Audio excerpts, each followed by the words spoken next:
Hello everyone, this is Crystal, and today I am super excited to be sharing this page in my Life Crafted album using the brand new April Night and Day kit from Citrus Twist Kits.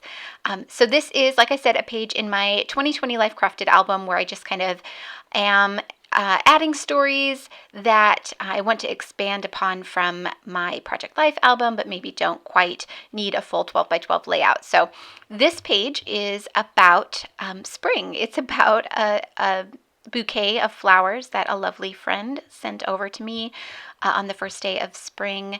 It was right when all of the virus stuff was just starting to kind of hit home for us here, and I was having a bit of a down day. And she sent along these flowers, and they were beautiful, and they were just what I needed to lighten my spirits. So I have cut 2 pieces of white cardstock to the size of a page protector. So these are not going inside of a page protector, they're going directly into the album. So I've cut them to the size of the page protector. And I've also cut one of the cut files, and I'm not sure if this is a subscriber exclusive or if it'll be available in the Citrus Twist shop, but I will definitely link it down below if it is available. So it just is the word spring in this really pretty outline, and I've cut it from one of the papers from the kit. It's a bright pink pattern, and you saw me, I kept the inside pieces so that I could replace those little interior pieces of the P and the R. I just used the negative and placed it down, and then that helped me get those little tiny pieces in the right spot. And to finish out my title, I'm going to use one of these gorgeous gold puffy phrases or words. This one says magic, so my title is Spring Magic. And you can see off to the left there I have a little pile of embellishments. These are from both the cut apart sheet and the die cut pack from this kit. And I've just pulled out ones that I thought would work well for this layout and worked with the color scheme that I knew I'd be using. So I'll be using those to add some embellishment as we go, but first I'm going to start by backing my photo. So I'm just going to start creating some layers behind my photo to add some color and pattern to this side of the spread. And you can see that because I used this pink paper for the cut file, I didn't have a large enough piece to back the photo entirely, and I wanted a full border around my photo of this pink, beautiful pink paper. So to make that happen, I just found the largest piece I could and backed as much of my photo as I could, and then I cut a little extra piece, and I'm going to fill in that corner that didn't get covered with this tiny little piece. And you have probably been watching me struggle to get these I don't get the pattern aligned, and that doesn't bother me, but I did want it facing in the same direction. There is a directional pattern on this paper, and I was struggling to make sure that I was at least getting it in the same direction. I tried different pieces. I eventually get this one cut to the right size, and then had to trim it off again because there was a little chunk missing from where that cut file was cut out. But I eventually got it, and it's all lined up, and you can't even tell that it's 2 separate pieces once it's down on the page.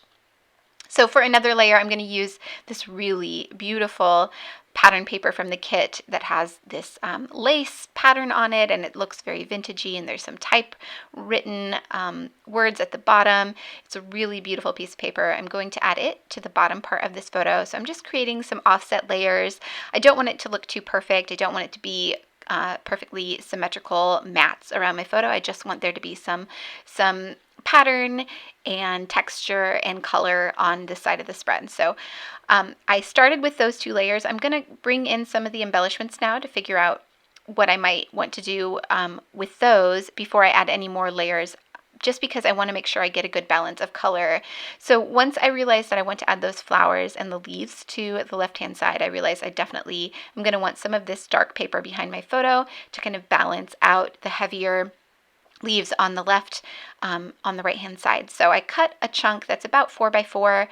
I cut a 4 by 6 piece off of that paper first so that I could be sure to use it in another project, and then just cut it wide enough to fit on either side of the photo and stick out just a bit. And then I'm going to add another layer in this kind of peachy pink color just to give it something else in the background, because the other 2 pieces I had didn't go up above that pink paper that I started with at the top of my photo. I wanted something else that would sit up higher than that pink paper. So that's why I chose this lighter kind of peachy pink one, and I'm just trying to very unscientifically measure it out using my fingers to get it cut to the right size, and then I can go ahead and adhere that to the back of my photo as my final layer. And I don't quite get it straight the first time, so I have to tear it up and try again. But luckily, it didn't hurt the paper too much, and you can't see where I pulled it up the first time. So with all of those stuck down, I can start playing with embellishments and trying to figure out exactly what I want on this page. I really love the tickets that are in this kit. There are a bunch of them, and I love using tickets as layering pieces, so I know I definitely want to do some of that. So I have that one ticket that says this, and then a little tab in that same kind of navy blue color.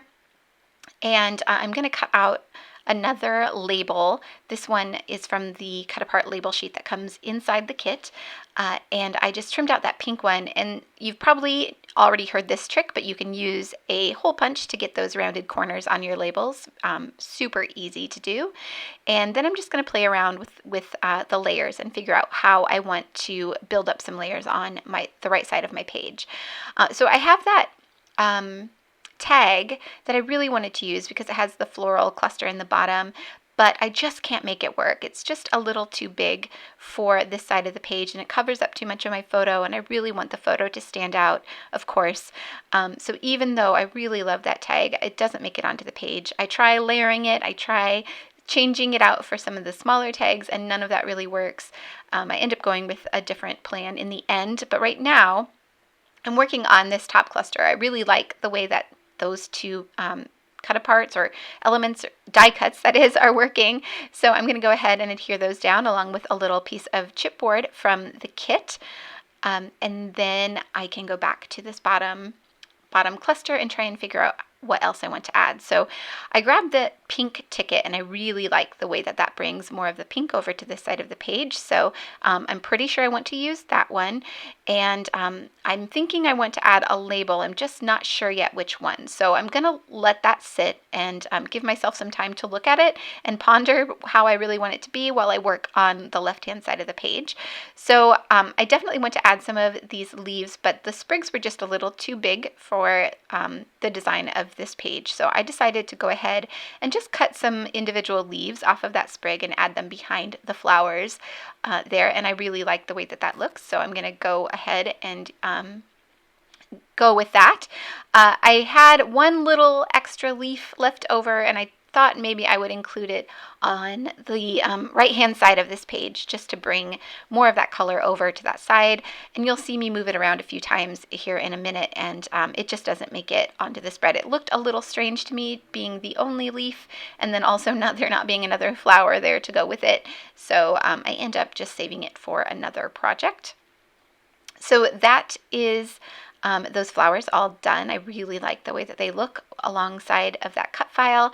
And now I'm going to go back over to the right hand side and try and work out how I want that bottom cluster to look. So when I picked up the photo to add some adhesive to the back, I realized that the bottom of that top ticket was completely covered, and that I could easily just lift it off and trim it off, and then I could use that on the bottom as well. And that gives me more of that color on the bottom cluster, or in the bottom cluster, and will give me another thing to layer. So I'm playing around with those two tickets and one of the labels, and I have a light kind of peachy label, and I have that dark pink label, and I'm testing them out, trying to figure out which one I like better, and neither of them are really looking exactly perfect. So that's when I kind of go to some other things and try and figure out if there's something else that might work instead. I'm still playing with that leaf, wondering if I can get it to work on in that cluster. But here I'm going to pick up the chipboard pieces in just a second, and I try out this circle piece that ended up being too big, and then I grab one of the hearts, and it is kind of a citron green color or bright yellow color, and that's when I realize that that is the color that I need in the bottom cluster. There's a little bit of that color in one of the layers behind my photos, and it's the only place that that color appears on this page. So I decide that's what it needs. I need to add more of that color to this cluster. So I went back to the die cuts and found a label in that same color, and I'm going to add it to this cluster at the bottom, and then that is perfect. That is exactly what I was looking for. It finishes out that cluster exactly the right way. And then I can add that heart to the left side of the page, and that's going to be the visual triangle of those of that color, the 3 appearances of that color on this page, and that makes me happy. So I'm going to add that heart next to my title, next to Magic. And then to finish off the page, I'm just going to do a little bit of stamping. So I grabbed one of the stamp sets. I think this is the stamp set that came in the Life Crafted kit. I think this is the one from the kit. And I'm going to stamp out a few things around the page. So I have 2 labels that are going to need stamping, and then just to echo that stamping onto the left-hand side, I'm going to also stamp just a phrase over there as well. So I'm going to start by adding New Day to that Citron label, and I'm going to do some 2nd and 3rd generation stamping next to it, just because that phrase was so much smaller than the label. I wanted to fill it out a little bit, but I didn't want it to be too heavy, so doing some 2nd and 3rd generation stamping fills up that space and adds a bit more color to that label as well. For the top label, I grabbed the other stamp set, and I think this is the Traveler's Notebook stamp set, and I'm going to stamp Dreamer in that top navy blue label, and I am using navy blue ink as well, just because there is no black on this page. It's all navy blue, so I've decided to stick with that as my ink color. And then finally, I'm going to stamp the phrase "Wake Up and Smile" underneath the title. And again, I'm going to do a 2nd and 3rd generation stamp just to echo that same look on the left-hand side. So I grab that stamp, and of course, I'm making sure to season the stamps before I use them, just with my sand eraser. And then I can stamp that just below the title. And I really like how that just finishes off the left-hand side of my page. And that is pretty much it. I'm going to add a few of the hearts from those gold puffy sticker sheet just to the right-hand side of my page in a couple places, and add a date stamp on one of the little tickets on the bottom of the page, and then that's going to be it for this spread. So I hope that you've enjoyed watching this process. I hope that you found some inspiration for using your own kit. And if you don't have this kit yet, if you aren't a subscriber and haven't picked up this kit, be sure to follow the link in the description box below. It's an excellent one. You don't want to miss it. So be sure to check that out. I will have it along with all of the other bits and pieces that I've used here for this spread linked in the description box below. Thank you all so much for watching, and I will see you back here soon.